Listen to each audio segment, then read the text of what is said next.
Hello guys, good evening. So guys, हमारी 19 अगस्त की vision की डेली करंट अफेयर्स की मैगजीन अपडेट हो गई है। तो चलिए फर्स्ट टॉपिक से स्टार्ट करते हैं। Punjab seeks reassessment of river water share on Sutlej Yamuna link canal. अभी क्या है, पंजाब और हरियाणा के बीच में काफ़ी टाइम से जो पेंडिंग पड़ा था सतलुज यमुना लिंक इशू का, तो सुप्रीम कोर्ट ने सेंटर को बोला है कि आप एक काम करें, इन दोनों स्टेट्स के जो बीच में ये जो इशू इतने टाइम से चल रहा है उसे रिजोल्व किया जाए। ठीक है, recently Supreme Court directed the centre to mediate between the two states to resolve the long pending Sutlej Yamuna link issue. अब जब मीटिंग हुई तो पंजाब ने डिमांड किया कि जो रावी ब्यास रिवर वाटर का जो वॉल्यूम है उससे आप रीअसेस करो, क्योंकि जो अभी हरियाणा ने जो सतलुज यमुना लिंक कैनाल बनाना था उसे ऑलरेडी कंप्लीट कर चुकी है। ठीक है, अब जरा हम ये पढ़ लेते हैं सतलुज यमुना लिंक कैनाल है क्या। देखो, ये 214 किलोमीटर का लॉन्ग कैनाल था जो सतलुज और यमुना रिवर को कनेक्ट कर रहा था, जो कि 1966 में प्लान हुआ था। अभी आपको ये भी पता होगा कि 1966 में पंजाब से क्या बना था, हरियाणा बना था। ठीक है, after the state of Haryana was formed out of the Punjab. इससे क्या हुआ था, इसके अंडर ये बोला था कि जो भी रावी ब्यास रिवर का जो सरप्लस वाटर मतलब एक्स्ट्रा वाटर है वो हरियाणा को मिलेगा। ठीक है, it seeks to provide Haryana its average annual share of surplus Ravi Beas water. अब हरियाणा ने क्या किया था, ये जो 214 किलोमीटर का जो लॉन्ग कैनाल स्ट्रेच था, तो 1980 में हरियाणा ने क्या कर लिया, इस कैनाल की जो कंस्ट्रक्शन थी उसे कंप्लीट कर ली। लेकिन पंजाब ने उसको डिले करता रहा कंस्ट्रक्शन को, ये बोल के कि यार हमारे पास तो नॉन अवेलेबिलिटी है किसकी, स्पेयर वाटर की। अब आपको इंटर स्टेट वाटर डिस्प्यूट पता ही होगा, हमारे कॉन्स्टिट्यूशन में आर्टिकल 262 के अंडर क्या है, इंटर स्टेट वाटर जो डिस्प्यूट्स हैं उन्हें डील किया जाता है। ठीक है, आपको ये पता, सुप्रीम कोर्ट बिल्कुल भी नहीं सुनती जो भी इंटर स्टेट वाटर डिस्प्यूट्स को। तो आर्टिकल 262 जो पार्लियामेंट को पावर देता है कि कोई भी जो इंटर स्टेट वाटर के बीच के जो डिस्प्यूट्स हैं उनके यूज़ का, उनका डिस्ट्रीब्यूशन का या कंट्रोल का, तो पार्लियामेंट के पास पावर है कि वो इन डिस्प्यूट को क्या कर सकती है, एडजुडिकेट कर सकती है। उसके अलावा inter state river water dispute act 1956 में आया था। उसके अंतर्गत क्या किया था, हमने ट्रिब्यूनल सेटअप किया था जो इन सारे इंटर स्टेट रिवर डिस्प्यूट्स को क्या करती है, सुनती है।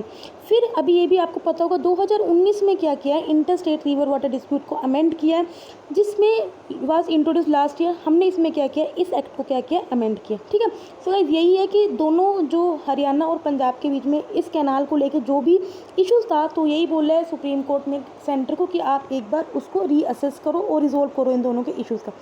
आगे बढ़ते हैं। RBI unveils framework for umbrella identity to manage payment में। अभी क्या, जो हमारी जितनी भी रिटेल पेमेंट्स होते हैं, लाइक जैसे आप एटीएम से करते हो या फ़ोन पे, गूगल पे, ठीक है, या फिर कोई भी पॉइंट ऑफ सेल से, लाइक जहाँ पे अगर आप शॉपिंग करने जाते हो तो आप कार्ड से पेमेंट करते हो, तो ये सारी की सारी पेमेंट्स कौन ऑपरेट करता है, हमारा national Payment Corporation of India. ठीक है, तो ये एक सिंगल अथॉरिटी है इंडिया में जो ये सब रिटेल पेमेंट्स को क्या करती है, मैनेज करती है, कंट्रोल करती है। ठीक है, तो अब क्या है, आरबीआई क्या सोच रही है कि यार ये एक सिंगल ऑपरेटर है जो 60% मतलब कि सारी की सारी पेमेंट्स को डील करती है, और अगर ये फेल हो गया then it is too big to fail. तो आरबीआई सोच रही है कि क्यों ना एक अल्टरनेटिव एंटिटी भी लेके आए जो इसके साथ ही यही सेम काम करे। तो यही लेके आई है, अम्ब्रेला एंटिटी को एक सेटअप करेंगे जो मैनेज करेगी और ऑपरेट करेगी न्यू पेमेंट सिस्टम्स को रिटेल स्पेस कंप्राइजिंग में, जो सिर्फ एटीएम्स तक लिमिटेड नहीं होगी या फिर पॉइंट ऑफ सेल से लिमिटेड नहीं होगी, Aadhaar based payments and remittance service among other, मतलब ये सब काम भी ये करेगी। ठीक है, लास्ट ईयर आरबीआई ने प्रपोज किया कि भी एक अल्टरनेटिव अम्ब्रेला ऑर्गेनाइजेशन होना चाहिए जो ये सब रिटेल पेमेंट्स को क्या करे, ऑपरेट करे, ताकि हम जो एक national Payment Corporation of India की मोनोपोली या उसके ऊपर जो मतलब इतने सारे पैसे हैं या फिर इतना सारा बोझ है अकेला, उस पर हम रिस्क को क्या कर सके, प्रिवेंट कर सके। ये नोट किया गया कि जो National Payment Corporation of India है वो 60% ऑफ रिटेल पेमेंट्स को क्या करते हैं, कंट्रोल करती है, and it is too big to fail. ठीक है, करंटली क्या है, जो National Payment Corporation of India is the sole umbrella organisation, मतलब कि अकेली अम्ब्रेला ऑर्गेनाइजेशन है जो रिटेल पेमेंट्स या जो भी इंडिया में जो भी सेटलमेंट सिस्टम है उन्हें क्या करती है, ऑपरेट करती है। ठीक है, सो गाइस ये आपको पता होना चाहिए। अब गाइडलाइंस दी हैं, गाइडलाइंस ये बोली हैं कि जो भी अम्ब्रेला एंटिटी आएगी वो किसके अंडर आएगी, ऑथराइज होएगी under the payment and settlements act 2007 के अंदर, और साथ में एक कंपनी की तरह होएगी जिसको हम इनकॉर्पोरेट करेंगे किसके अंडर, कंपनीज एक्ट 2013 के अंदर। जो भी एंटिटीज़ मतलब कि जो भी एलिजिबल एंटिटीज़ जो इसमें अप्लाई करने चाहेंगे, एक तो पहली बात वो इंडियन सिटीजन होने चाहिए, साथ में रेजिडेंट भी होने चाहिए, और उन्हीं की तरह कंट्रोल्ड और ओन्ड की जाएगा। जो भी अम्ब्रेला एंटिटी होती है उनकी कम से कम मिनिमम पेड अप कैपिटल कितनी होनी चाहिए, 500 करोड़ की होनी चाहिए। ये क्या करेगी, इट विल ऑपरेट जो भी सेटलमेंट सिस्टम या क्लियरिंग सिस्टम है उसे ऑपरेट करेगी। और for participating banks, non bank, जो भी बैंक्स इसमें पार्टिसिपेट करेंगे या नॉन बैंक जैसे NBFC, और जो भी उनसे रिलेटेड रेलेवेंट रिस्क हैं उन्हें आइडेंटिफाई करेगी, मैनेज करेगी।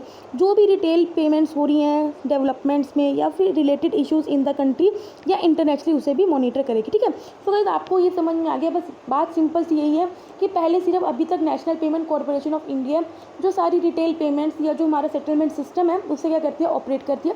तो RBI क्या चाहता है कि एक अल्टरनेटिव होना चाहिए ताकि क्या है, एक की मोनोपोली ना रहे या फिर जो हमारा रिस्क है वो हम उसे प्रिवेंट कर सके। ठीक है, तो यही बात है और कुछ नहीं है इसमें। नेक्स्ट न्यूज़ में चलते हैं। Supreme Court dismisses plea to transfer PM cares money to National Disaster Relief Fund. अभी आपको पता है, अभी जब कोरोना पेंडेमिक आया तो प्रधानमंत्री ने PM केयर्स फंड बनाया कि भी जिसको कंट्रीब्यूट करना है तो वो करे। ठीक है, ताकि हम उससे इंडिया की मतलब कि जो लोग इससे इम्पैक्ट हो रहे हैं, अफेक्ट हो रहे हैं, हम उनके खर्चे में उसे यूज़ कर सकें। ठीक है, तो यही है। पर लोगों ने क्या किया, कई लोगों ने प्ली डाली सुप्रीम कोर्ट में कि हमें क्या करना चाहिए कि उस PM केयर का फंड का जो पैसा है उसे नेशनल डिजास्टर रिलीफ फंड में ट्रांसफ़र कर दो। तो अभी सुप्रीम कोर्ट ने एक ऑब्जर्वेशंस करी, ठीक है, किसको लेके, PM केयर फंड को लेके। देखो आपको इसकी डेफिनेशन पता होना चाहिए। PM citizen assistance and relief in emergency situation fund है। ठीक है, तो सुप्रीम कोर्ट ने रिफ्यूज़ कर दिया, मतलब उसने मना कर दिया कि नहीं, हम जो PM केयर्स फंड में जो पैसा इकट्ठा हुआ है उसको हम नेशनल डिजास्टर रिलीफ फंड में ट्रांसफ़र नहीं करेंगे। क्यों? उसने कहा कि पहली बात तो जो PM केयर्स फंड है और जो NDRF है वो दोनों बिल्कुल सेपरेट आइडेंटिटीज़ हैं। देखो जो NDRF है ये स्टैट्यूटरी फंड है जो हमने क्रिएट किया हुआ है किसके अंडर, डिज़ास्टर मैनेजमेंट एक्ट के अंदर। जबकि जो PM केयर्स फंड है वो उसे कोई भी गवर्नमेंट सपोर्ट नहीं मिल रही। तो जो कंट्रोलर एंड ऑडिटर जनरल है वो भी इसको ऑडिट नहीं कर सकता। ठीक है, ना ही उसकी रिक्वायरमेंट है। ठीक है, और आपको ये भी पता है जो PM केयर्स फंड के अंदर जो भी मतलब कि कॉन्ट्रीब्यूशन है वो सब वॉलंटरी हैं। कोई भी इंस्टीट्यूशन, कोई भी इंडिविजुअल उसमें कंट्रीब्यूट कर सकता है। ठीक है, no institution and individual can be prohibited to make contribution to the PM cares fund, क्योंकि ये वॉलंटरी है। ठीक है, अभी क्या है, उन्होंने ये भी बोला था, लोगों ने ये प्ले किया कि भी नेशनल डिजास्टर मैनेजमेंट प्लान लेके आना चाहिए, फ्रेश मतलब न्यू लेके आना चाहिए COVID-19 चैलेंजेस को लेके। लेकिन सुप्रीम कोर्ट ने इसे भी रिजेक्ट कर दिया कि हमें इसकी नीड नहीं है और ना ही ये कंसीवेबल है, क्योंकि अभी क्या है, डिज़ास्टर अब हो चुका है। तो अब ऐसा प्लान फ्रेम करना ये कोई मतलब कि बात बची नहीं। ठीक है, तो सुप्रीम कोर्ट ने ये बोल के मना कर दिया। अब ये तो आपको पता ही होगा कि PM केयर्स फंड क्या, एक चैरिटेबल ट्रस्ट है जो मार्च 2020 में सेटअप किया गया था और इसे नेशनल फंड में की तरह डेडिकेट किया गया था, जिसका ऑब्जेक्टिव यही था कि जो इमरजेंसी या जो डिस्ट्रेस सिचुएशन में है हम उन लोगों को क्या कर सकेंगे, इसका फ़ायदा पहुंचा सके। लाइक जो COVID-19 पेंडेमिक की वजह से होएगा, ताकि जो अफेक्टेड लोग हैं हम उन्हें क्या रिलीफ पहुंचा सकें। जो इस फंड के PM केयर्स फंड के जो चेयरमैन है वो हमारे प्रधानमंत्री जी ही हैं। साथ में जो इनके ट्रस्टीज़ हैं वो कौन कौन है, minister of defence, minister of home affairs और मिनिस्टर ऑफ फाइनेंस। ठीक है, ये तीनों इसके क्या हैं, एक्स ऑफिशियल ट्रस्टीज़ हैं इस फंड के। ठीक है, तो ये आपको पता होना चाहिए। नेक्स्ट न्यूज़ में बढ़ते हैं। NCAP programme COVID-19 pandemic disrupts clean air action plan. अभी क्या प्राइम मिनिस्टर ने इंडिपेंडेंस डे पे अनाउंस किया कि हम क्या करेंगे, जो क्लीन एयर प्रोग्राम है उसे 100 सिटीज़ में, 100 सिटीज़ में जल्द ही क्या करेंगे, इम्प्लीमेंट करेंगे। ठीक है, अभी क्या है, नेशनल क्लीन एयर प्रोग्राम ने कुछ लिटिल एडवांसमेंट्स बनाई हैं जब से वो लॉन्च हुआ है, उसमें कुछ अभी और एडवांसमेंट्स की हैं। लेकिन अभी क्या आपको पता है, COVID-19 पेंडेमिक की वजह से, लॉकडाउन की वजह से सबकी इकोनॉमी में बहुत ठप पड़ी है। ठीक है, तो अब क्या है, जो मेनली एयर पोल्यूशन फैलाते हैं या पोल्यूशन की जो जड़ हैं जैसे इंडस्ट्री, थर्मल पावर प्लांट्स या ट्रांसपोर्टेशन सेक्टर, अब उन्हें बोला गया है कि यार आप क्या है, क्लीन एनर्जी प्रोसेसेस को यूज़ करो। ठीक है, लेकिन उसमें क्या, उसमें खर्चा ज़्यादा है।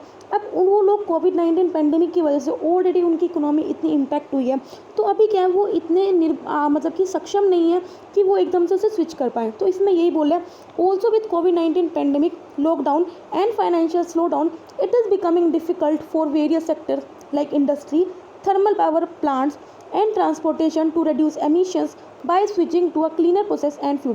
तो अभी उन लोगों के लिए इतनी मतलब कि वो अभी कैपेबल नहीं है कि वो क्लीनर प्रोसेसेस में स्विच करके एमिशंस को रिड्यूस कर सकें। पर क्या सेंट्रल पोल्यूशन कंट्रोल बोर्ड ने भी स्टेट गवर्नमेंट्स को एडवाइस कर दिया कि आपको क्या करना पड़ेगा, इमीडिएटली जो नेशनल क्लीन एयर प्रोग्राम है उसे इम्प्लीमेंट करना होगा।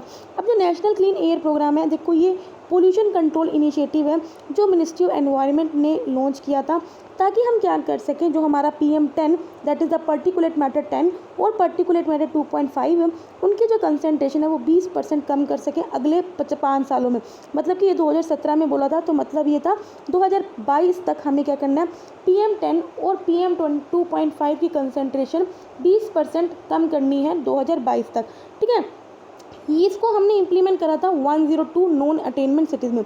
अभी क्या, जो सेंट्रल पोल्यूशन कंट्रोल बोर्ड है वो क्या करती है, इस प्रोग्राम को एग्जीक्यूट करती है।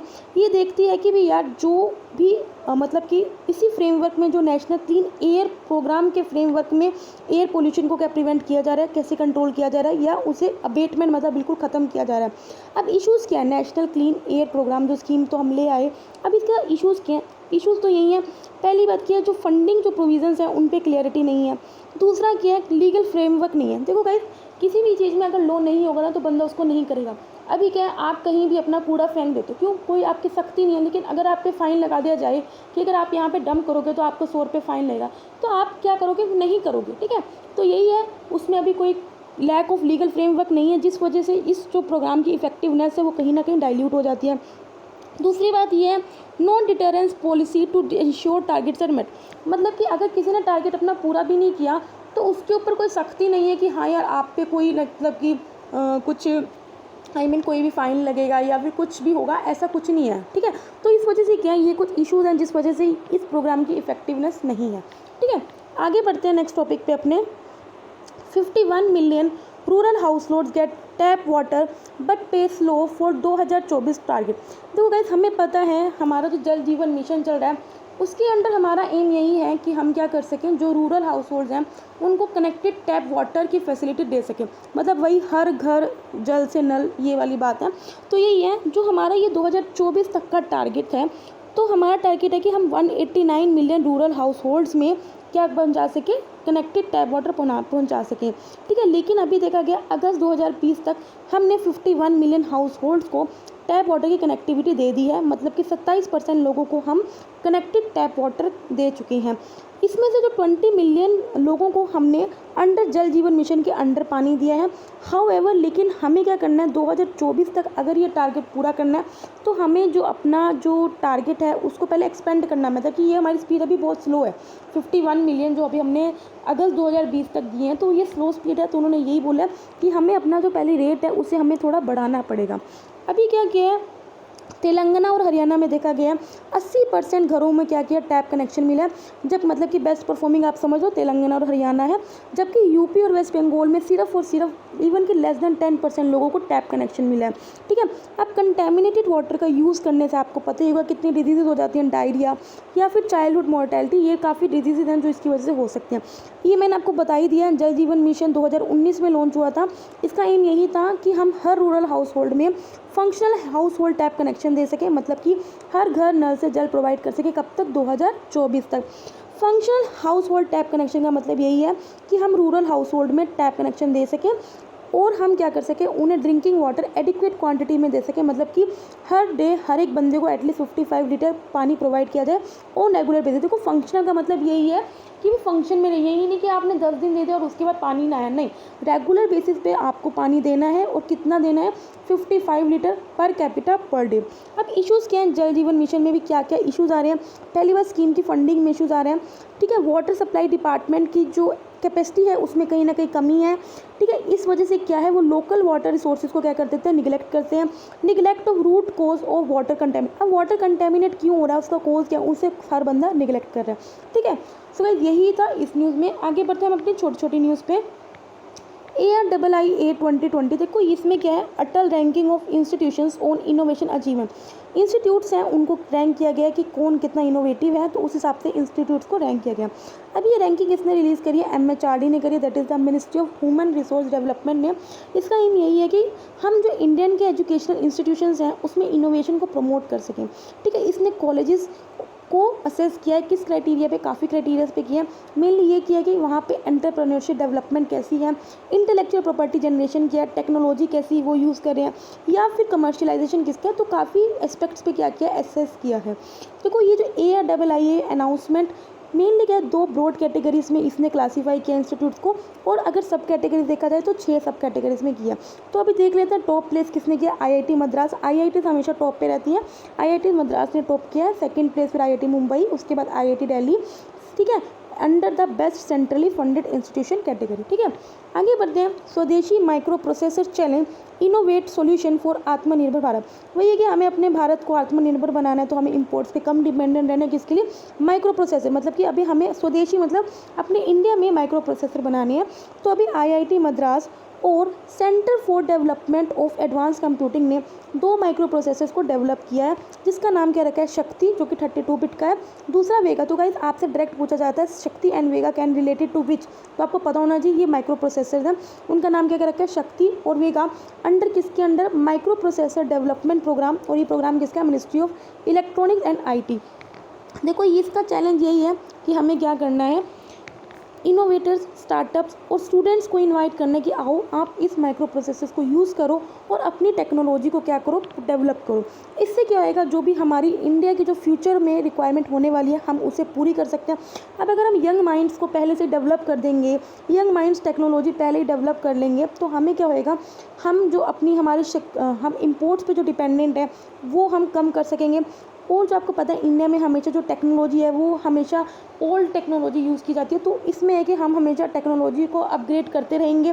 साथ में जो अब हम इंपोर्ट कराते हैं तो कुछ सिक्योरिटी कंसर्न्स होते हैं, तो ये सिक्योरिटी के इश्यूज़ भी नहीं रहेंगे और ना ही लाइसेंसिंग के इश्यूज़ रहेंगे। तो यही बोला, it is aimed at meeting India's future requirements of strategic and industrial sectors and mitigate the issues of security, licensing, technology obsolescence and cutting dependency on import. अब ये किसने लॉन्च किया है, तो मैंने आपको पहले बता दिया, ministry of electronic and information technology ने इसे लॉन्च किया।